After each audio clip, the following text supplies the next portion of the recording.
जळालेला मृतदेह, घरात सून नाही. पोलिसांनी समजलं आत्महत्या नाही, थेट खून आहे. पण मग कोणाचा मृतदेह होता आणि खरी सून कुठे गायब झाली होती? ही आहे मंगळवेढा तालुक्यातील पाटकळ गावात घडलेली एक खुनाची भयंकर स्क्रिप्ट, जी लिहिली होती एका विवाहितीने आणि तिच्या प्रियकराने. आणि त्यासाठी त्यांनी गाठली एक वेडसर महिला आणि तिची केली निर्दय हत्या. पाटकळ गाव एक साधं शांत गाव, पण एका रात्री गावातल्या सावंत वस्ती समोर गवताच्या गंजीला भयानक आग लागते. गावकरी धावत येतात आणि त्यात दिसतो एक जळालेला महिला मृतदेह. घरात विवाहित सून किरण सावंत नाही, त्यामुळे सगळ्यांना वाटतं तिनेच आत्महत्या केली असावी. पोलीस येतात. मृतदेहाच्या अंगावर किरणचा जळालेला फोन सापडतो.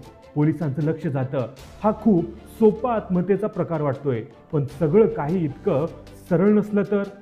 पोलीस फोनचं CDR म्हणजेच कॉल डेटा रेकॉर्ड काढतात आणि तिथं एक नाव वारंवार दिसतं, निशांत सावंत, वय 20, आणि विशेष म्हणजे किरणचा दीर.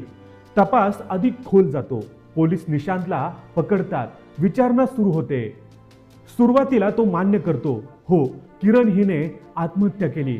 पण मग पोलीस त्याला घटनास्थळी घेऊन जातात. तिथं पोहोचल्यावर निशांत थरथरत म्हणतो, ती जिवंत आहे आणि जळालेली व्यक्ती किरण नाही. सगळे हादरतात. पोलीस दबाव टाकतात. अखेर निशांत तोंड उघडतो. किरण सावंत आणि निशांत सावंत यांचं गुप्त प्रेम संबंध सुरू होतं. किरण विवाहित, 2 वर्षाच्या मुलीची आई. तरीही दोघं पळून जायचं ठरवतात, पण सोबत एक भयानक प्लॅन बनवतात. किरण आत्महत्या केल्याचं भासवायचं आणि त्यासाठी खऱ्या मृतदेहाची गरज होती. दोघं 8 दिवस एका वेडसर महिलेच्या शोधात फिरतात. पंढरपूरच्या गोपाळपूर जवळ त्यांना एक मानसिक अस्वस्थ महिला सापडते. ती आपल्या हरवलेल्या मुलाला शोधत होती. निशांत तिला फसवतो, मी तुला तुझ्या मुलाकडे नेतो आणि तिला घेऊन जातो पाटकळमध्ये. 2 दिवस ती सावंत वस्तीला असते. 3ऱ्या दिवशी तिचा गळा दाबून निशांत तिचा खून करतो. मृतदेह गवताच्या गंजीत ठेवतो. तिच्यावर किरणचा फोन ठेवतो आणि रात्री 2:30 वाजता गवत पेटवतो. किरण त्यावेळी डाळिंबाच्या बागेत लपलेली असते. गावकरी धाव घेतात, आग विझवतात. मृतदेह बघून सगळे हादरतात. कोणालाच कल्पना नसते की ही किरण नाही.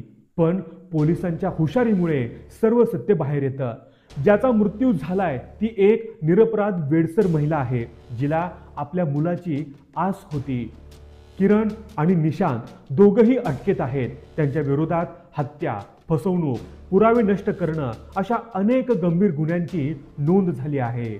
प्रेमाचं अंधश्रद्धेपेक्षा भयानक रूप म्हणजे हे, एका वेडसर महिलेचा जीव घेणं, स्वतःची ओळख नष्ट करणं आणि एका चिमुरडीला पोरकं करणं. प्रेम आंधळं असतं म्हणतात, पण अशा वेडगळ प्रेमासाठी कुणाचं आयुष्य संपवणं हे प्रेम नाही, हाच खरा गुन्हा आहे. मित्रांनो, या व्हिडिओबद्दल तुमचं मत काय आहे हे आम्हाला कमेंट करून जरूर कळवा.